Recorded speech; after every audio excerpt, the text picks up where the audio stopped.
At first glance, it looks like power, towering government buildings, trillion-dollar budgets, endless debates about taxes, spending, and reform. In many of the world's richest countries, the state appears enormous, capable of reshaping society with the stroke of a pen.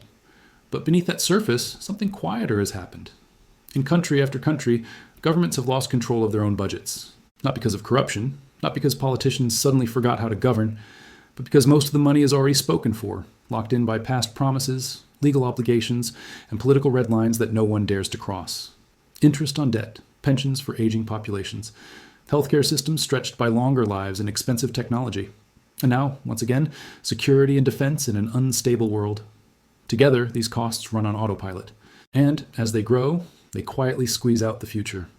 In many advanced economies today, 70% or more of public spending is effectively untouchable. Governments can argue endlessly about priorities, but in practice, they are managing a shrinking slice of discretionary money.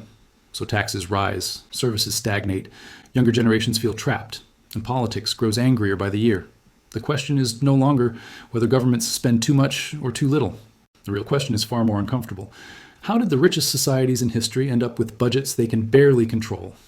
To understand how we got here, we need to rewind, not just a few years, but several decades, to a time when public budgets were far more flexible. After World War II, many advanced economies built modern welfare states from scratch. Pensions were expanded. Public healthcare systems were created or enlarged. Education and infrastructure spending surged. At the time, these commitments were affordable. Populations were young, growth was strong, debt levels were low, and interest rates were falling for decades. In that environment, governments could make long-term promises with confidence. Tomorrow would be richer than today. A growing workforce would support retirees. Rising productivity would pay for better health care. And borrowing felt almost painless. For a while, the system worked. But slowly, almost invisibly, the foundations began to shift. Demographics changed first. Fertility rates fell across the developed world. People lived longer, healthier lives. What once looked like a temporary demographic bonus turned into a permanent structural burden. A pension system designed for a society where people retired for 10 years now had to support retirements lasting 20 or 30 years. Healthcare systems built for acute illness had to manage chronic disease at scale. At the same time, governments accumulated debt, not always recklessly, but steadily.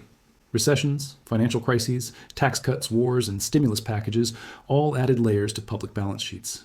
Still, nothing felt urgent. Interest rates kept falling. Debt servicing costs remained manageable.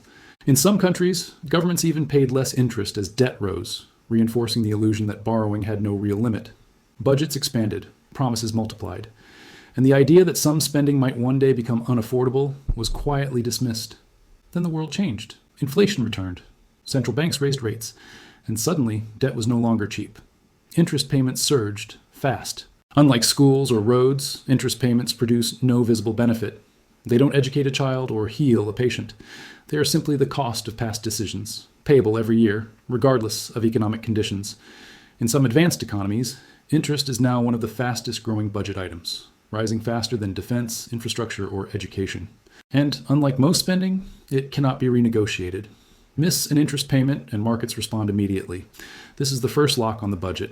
The second lock comes from pensions. Pensions are not just a line item, they are a social contract. In many countries, they are guaranteed by law, protected by courts, and fiercely defended by voters. Cutting pensions is not a technical adjustment, it is a political earthquake. As populations age, pension spending rises automatically. Each year, more people retire than return to work. Fewer workers support more beneficiaries. And unless retirement ages rise or benefits fall, costs keep climbing.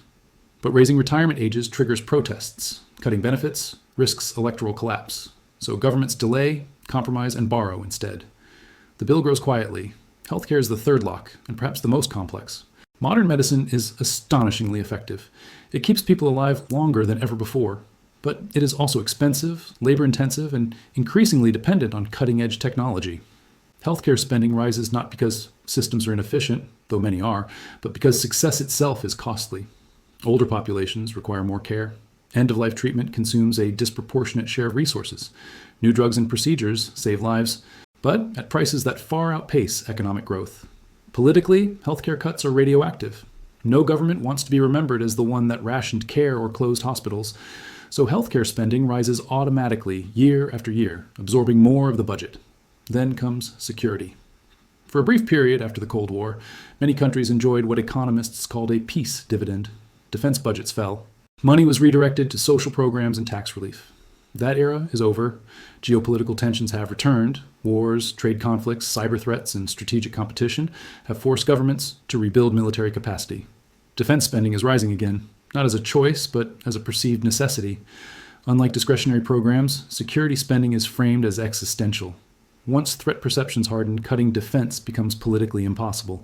At this point, the budget is locked from four sides: interest, pensions, healthcare, security. Everything else, education, housing, infrastructure, climate policy, innovation, must fight over what remains. This is what economists call fiscal rigidity, and its consequences are profound. For citizens, it explains a painful paradox: why taxes keep rising, yet public services feel stagnant or worse. New tax revenue doesn't build a better future. It preserves the past. For younger generations, the system feels especially cruel.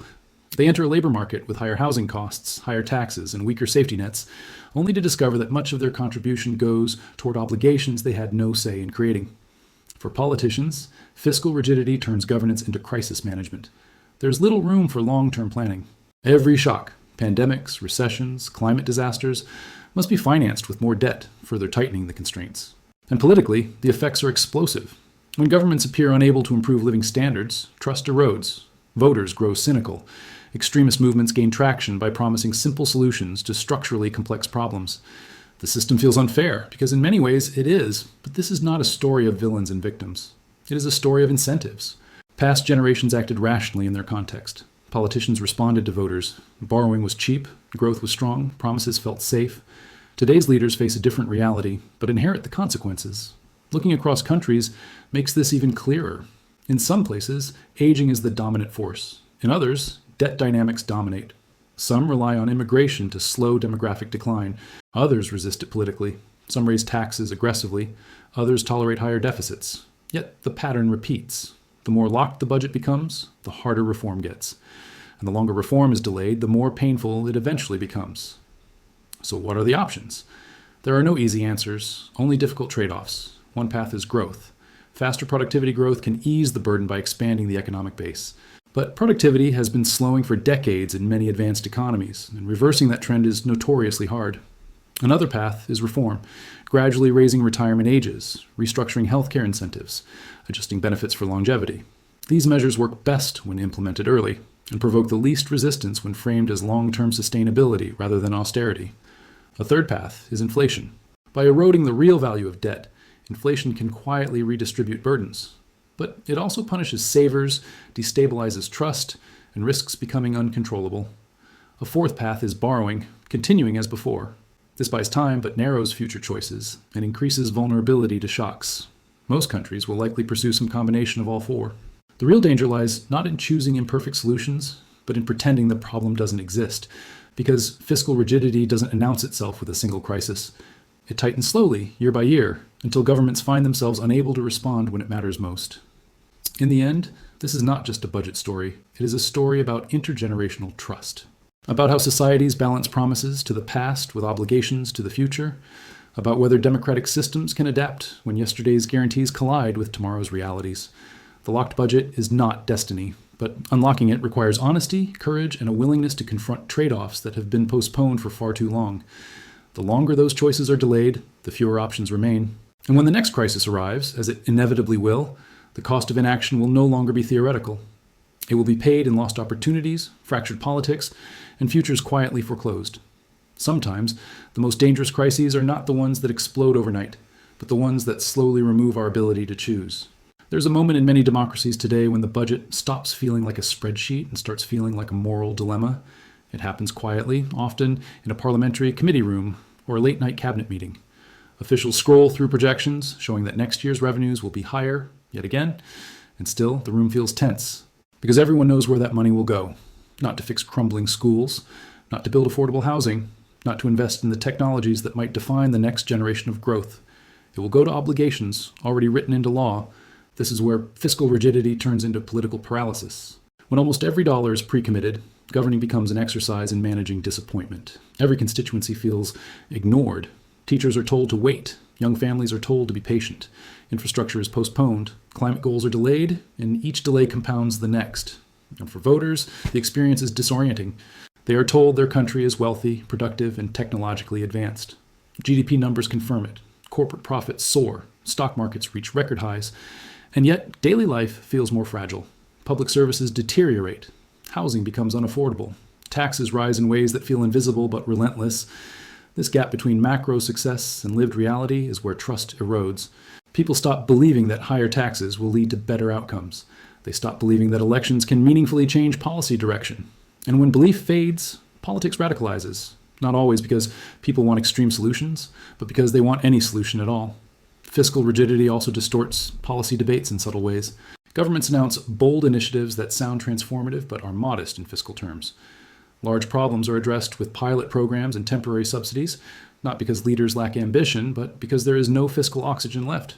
Meanwhile, the truly large expenditures, the ones that dominate the budget, remain largely untouched, discussed only in abstract terms or deferred to future commissions. This creates a strange inversion of accountability. The biggest forces shaping public finances operate automatically, while the smallest line items attract the fiercest political battles.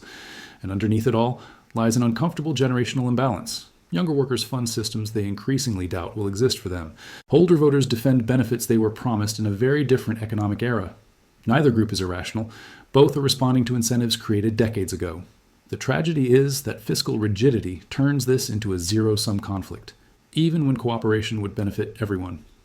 History shows that societies can adapt, but usually only after the costs of delay become impossible to ignore. Pension reforms tend to happen in crises. Healthcare systems change only when deficits explode. Debt restructurings occur only when markets force the issue. The lesson is not that reform is impossible.